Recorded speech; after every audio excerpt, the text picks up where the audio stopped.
The notification appeared on my phone at exactly 6:47 a.m. Goldman Sachs names youngest partners in firm history.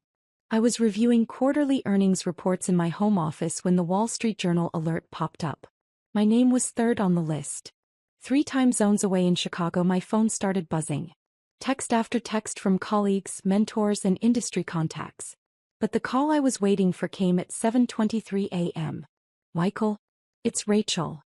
My sister's voice was different than it had been just 48 hours earlier at our family reunion. I just saw the news. I had no idea you were even being considered for partner. I set down my coffee and walked to the window overlooking Central Park. The process is confidential until the announcement. I couldn't discuss it with anyone. But partner? At Goldman? You're only 32. 33 next month, I corrected gently. And yes, it's been a long road. The irony wasn't lost on me. Just 2 days earlier, Rachel had cornered me at Uncle Tom's backyard barbecue in suburban Illinois, explaining to our assembled relatives why my career in finance was essentially a dead end. Michael thinks he's going to make it big on Wall Street, she'd announced to the picnic table full of cousins, aunts, and uncles. But he doesn't understand how these firms really work. It's all about connections, family money, Ivy League networks. You can't just work hard and expect to rise to the top.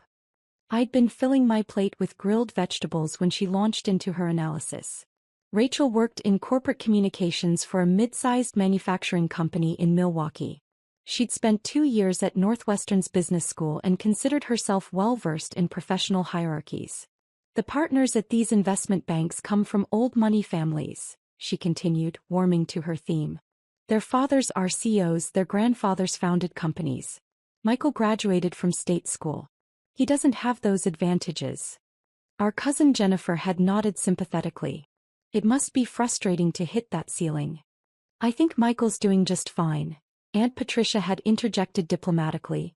Oh, he's doing fine, Rachel agreed. I'm sure he makes decent money. But partner? At Goldman Sachs? That's a different league entirely. Those positions are reserved for people with serious connections. I'd continued loading potato salad onto my plate, listening to Rachel's detailed explanation of why my career trajectory was fundamentally limited by my background. She meant well, I knew. Rachel had always been protective even when we were kids. She worried about me setting unrealistic expectations. The financial industry is incredibly hierarchical, she'd explained to the table. There are invisible barriers that most people don't see until they hit them. Michael's talented, but talent alone isn't enough at that level. Uncle Tom had changed the subject to the Cubs' chances this season, and the conversation had moved on. But Rachel's words had echoed the doubts I'd wrestled with throughout my career. She wasn't wrong about the industry's reputation for favoring certain backgrounds. I'd grown up in Rockford, Illinois, the son of a high school teacher and a postal worker. My parents had worked 2 jobs each to help pay for my education at University of Illinois. I'd graduated with a finance degree and $47,000 in student loans, then moved to Chicago for an entry-level position at a regional investment firm. The transition to Goldman Sachs had come 3 years later, when a mentor recommended me for an associate position in their derivatives trading division. I'd spent the next 8 years systematically building expertise in complex financial instruments, developing client relationships, and leading increasingly large transactions. But Rachel's assessment at the reunion reflected a common perception about Wall Street firms. The industry did have a reputation for promoting people based on connections rather than performance. Her skepticism was shared by many of our extended family members, who viewed my career with a mixture of pride and concern. Are you still there? Rachel's voice brought me back to the present moment. Yes, sorry. Just processing everything. It's been a whirlwind morning. Michael, I owe you an apology. What I said at the reunion was completely out of line. I had no idea what you'd accomplished, and I made assumptions about your career that were clearly wrong. I appreciated her directness. You were looking out for me. I understand that. No, I was being condescending and presumptuous. I know you well enough to know you don't talk about work unless someone asks directly. I should have asked about your actual responsibilities instead of making pronouncements about the industry. That was true. I'd always been private about the specifics of my career. When family members asked about work, I usually gave general responses about doing well or staying busy. The confidential nature of many transactions made detailed discussions impossible, but more than that, I'd never wanted to seem like I was bragging about deals or compensation. The partnership process at Goldman is incredibly rigorous, I explained. It typically takes 10 to 15 years of demonstrated performance across multiple business cycles. The selection considers revenue generation, client development, risk management, and leadership capabilities. How long have you been working toward this? Actively? About 5 years. The firm identified me as a potential partner candidate after I led the restructuring of the Midwest municipal bond portfolio during the 2019 market volatility. But the evaluation process considers your entire body of work. Rachel was quiet for a moment. I had no idea you were handling transactions at that level. The municipal bond work involved $2.3 billion in restructured debt across 17 different municipalities. It required coordination between our trading desk, research division, and client advisory teams. The deal protected pension funds for about 400,000 retirees. I hadn't intended to provide such specific details, but Rachel's genuine interest encouraged me to continue. Most of my work involves institutional clients, pension funds, insurance companies, sovereign wealth funds. The transactions are large enough that they can impact entire markets if they're not structured properly. And Goldman just announced you as the youngest partner in firm history? One of the youngest. There are 3 of us in this promotion cycle who are under 35. The firm has been making an effort to promote based on performance rather than tenure. My phone buzzed with another incoming call. The caller ID showed David Chin, my managing director. Rachel, I need to take this call from my boss. Can we continue this conversation later? Of course. Michael, I'm really proud of you. And I'm sorry for underestimating what you've built. I accepted David's call as Rachel hung up. Michael, congratulations. The announcement has generated significant client interest. I need you in the office by 9 for the partner welcome meeting, then we have 3 client calls scheduled to discuss your new role. I'll be there in 45 minutes. Excellent. Also, Reuters is requesting a comment about the promotion. Communications wants to coordinate a brief statement emphasizing your municipal bond expertise. After David hung up, I sat quietly for a few minutes, reflecting on the contrast between Saturday's family reunion and Monday's reality. Rachel's assumptions about my career limitations had been understandable but incomplete. The path to partnership had required not just technical expertise, but also the ability to build trust with clients who managed hundreds of billions in assets. The Goldman Sachs partnership represented recognition from one of the most selective professional organizations in finance. The firm promoted fewer than 2% of its employees to partner level, and the evaluation process involved detailed review by existing partners across multiple divisions. But more than the title or compensation, the partnership meant the opportunity to influence how the firm approached emerging markets and regulatory challenges. My municipal bond expertise had positioned me to help institutional clients navigate increasingly complex credit markets. My phone rang again. This time it was Mom. Michael, honey, your Aunt Patricia just called. She saw the news online. Is it true you made partner at Goldman Sachs? His mom. The announcement went out this morning. Oh my goodness. Your father and I are so proud. We had no idea this was happening. I couldn't discuss it until the firm made the announcement. The process is confidential. Rachel called too. She's feeling terrible about what she said at the reunion. She already apologized. Rachel was trying to protect me from disappointment. I understand her perspective. She said she had no idea you were working on such important projects. Most of my work involves confidential client relationships. I can't discuss specific transactions even with family. Mom was quiet for a moment.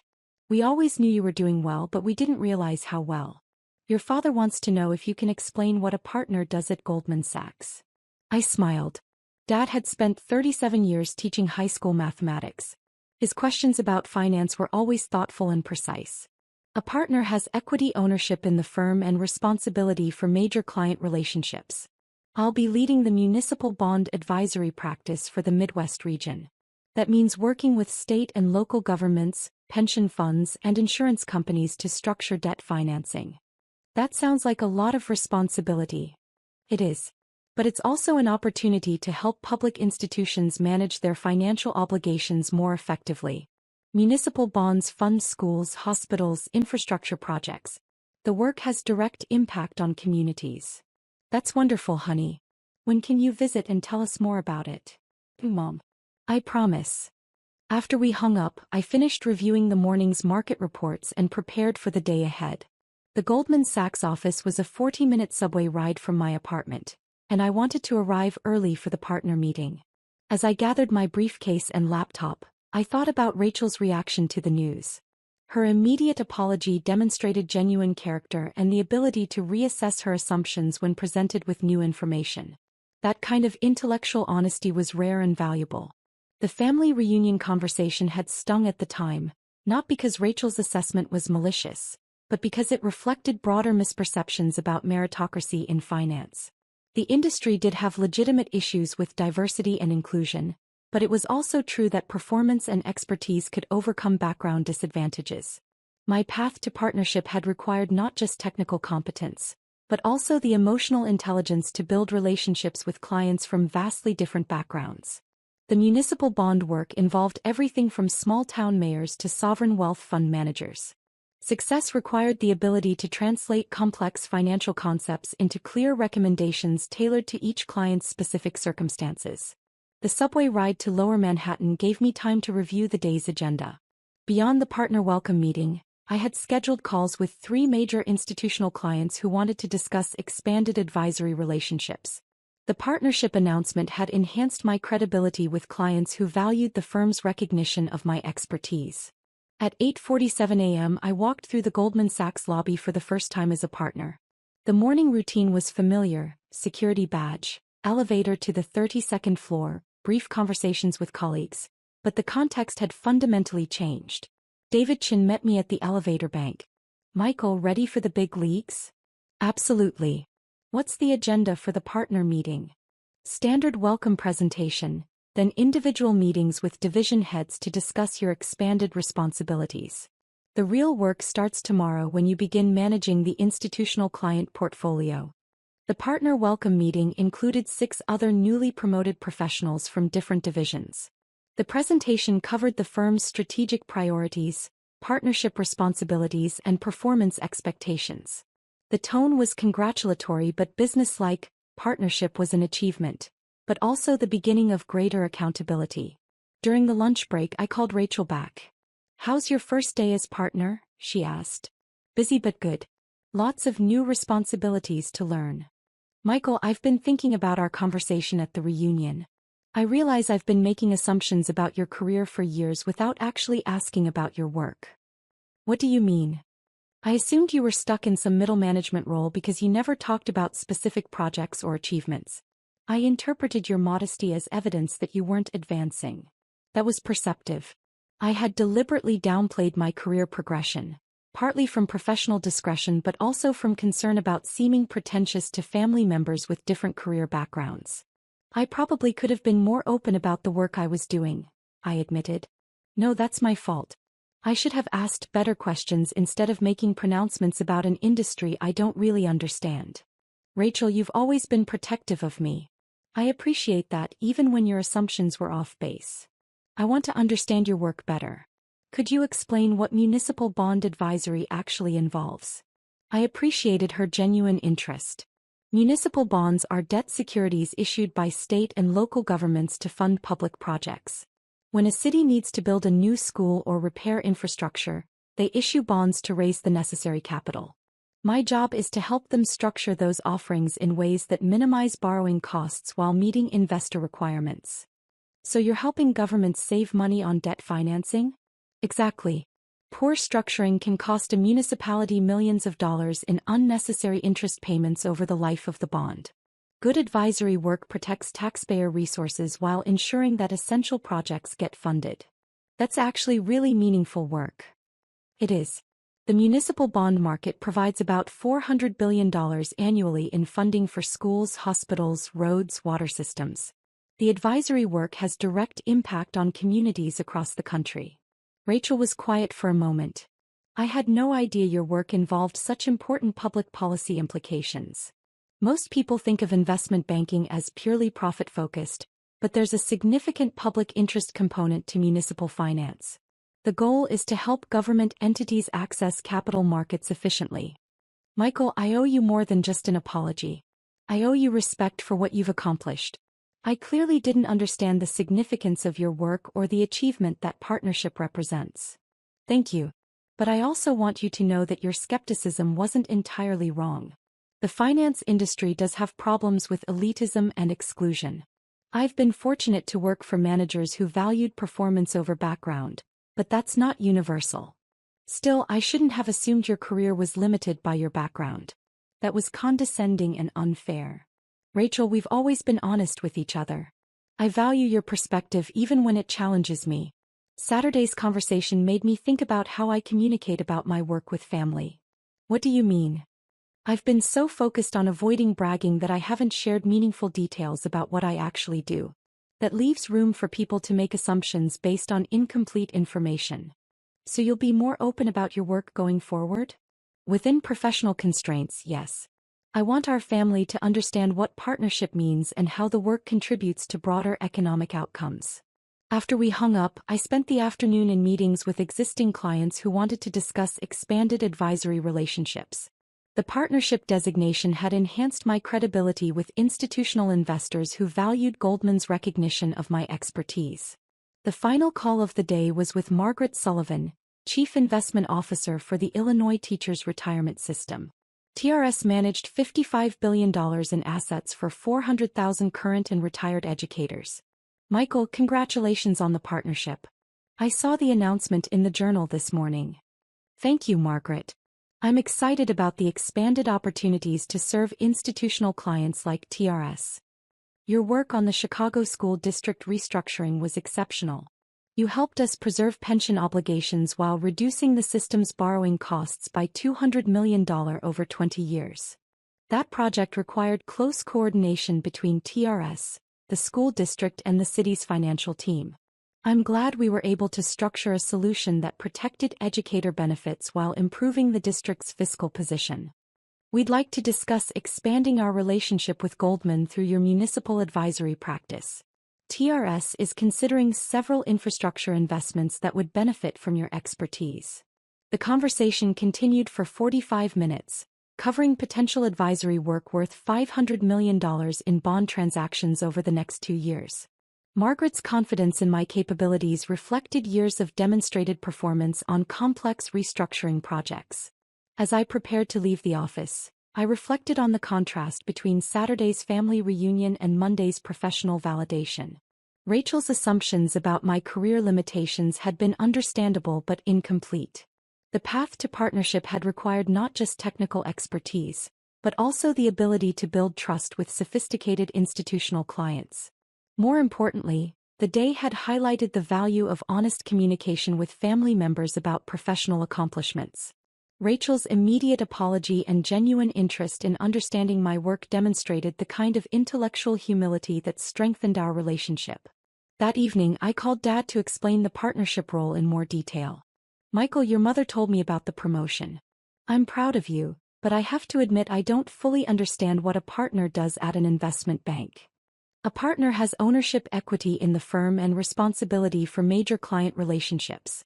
I'll be leading advisory work for government entities and institutional investors in the municipal bond market. Can you give me a specific example? Sure. Last year, I helped the state of Indiana restructure $800 million in education debt. The existing bonds had high interest rates that were draining resources from classroom funding. We structured new bonds at lower rates, saving the state $150 million over 15 years. So you helped free up money for schools? Exactly. That $150 million in savings went directly back into teacher salaries, classroom resources, and infrastructure improvements. The financial engineering had direct educational impact. Dad was quiet for a moment. That's remarkable, son. I had no idea your work involved such important public policy outcomes. Most people think of Wall Street as purely profit-focused, but municipal finance has significant public interest components. The goal is to help government entities access capital markets efficiently so they can fund essential services. Your work is actually protecting taxpayer resources? That's right. Poor financial structuring can waste millions of dollars in unnecessary interest payments. Good advisory work ensures that public funds are used efficiently. Michael, I wish you had explained this sooner. I'm not just proud of your success. I'm proud of the work you're doing for communities across the country. The conversation with Dad reinforced my commitment to better communication about my career with family members. Their support had been crucial throughout my education and early career development. They deserved to understand how their investment in my potential had created opportunities to contribute to important public policy outcomes. The next morning, I arrived at the office early to begin managing my expanded client portfolio. The partnership responsibilities were significant, but they also represented the culmination of 15 years of systematic skill development in financial markets. Rachel called during my lunch break. Michael, I've been reading about municipal bonds online. I had no idea this market was so important to public infrastructure funding. It's a $4 trillion market that most people never think about, but it funds everything from schools to hospitals to water treatment plants. And your partnership means you'll be leading advisory work for major institutional clients? That's right. Pension funds, insurance companies, sovereign wealth funds, organizations that manage hundreds of billions in assets and need sophisticated advice about municipal credit markets. I'm really impressed, Michael. And I'm sorry it took a Wall Street Journal announcement for me to understand what you've accomplished. Rachel, your reaction has been gracious and thoughtful. I appreciate your willingness to reassess your assumptions and ask better questions about my work. I learned something important about making judgments without complete information. It won't happen again. The conversation with Rachel reflected the broader impact of the partnership announcement on family relationships. Her genuine interest in understanding my work had created opportunities for more meaningful discussions about career development and professional goals. But more than that, her intellectual honesty about reassessing her assumptions demonstrated the kind of character that strengthened our sibling relationship. The ability to acknowledge mistakes and adjust perspectives based on new information was a valuable trait that extended far beyond career discussions. As I prepared for the afternoon's client meetings, I reflected on the unexpected benefits of the partnership announcement. The professional recognition had certainly enhanced my credibility with institutional clients, but it had also created opportunities for deeper communication with family members who had supported my education and career development from the beginning. The work ahead would be challenging, managing major client relationships while navigating increasingly complex regulatory environments. But the foundation of technical expertise, client trust, and family support provided a strong platform for the responsibilities that partnership entailed. Most importantly, the experience had reinforced my commitment to using financial expertise in service of broader public policy outcomes. The municipal bond market provided essential funding for community infrastructure, and advisory work had direct impact on the efficient use of taxpayer resources. That impact, more than the title or compensation, made the partnership meaningful. And Rachel's thoughtful response to the announcement had demonstrated that family relationships could deepen through honest communication about professional accomplishments and the values that guided career decisions. The path to partnership had required not just technical competence, but also the emotional intelligence to build relationships with clients, colleagues, and family members based on mutual respect and shared commitment to meaningful outcomes. That foundation would continue to guide the work ahead as I embraced the expanded responsibilities that partnership entailed.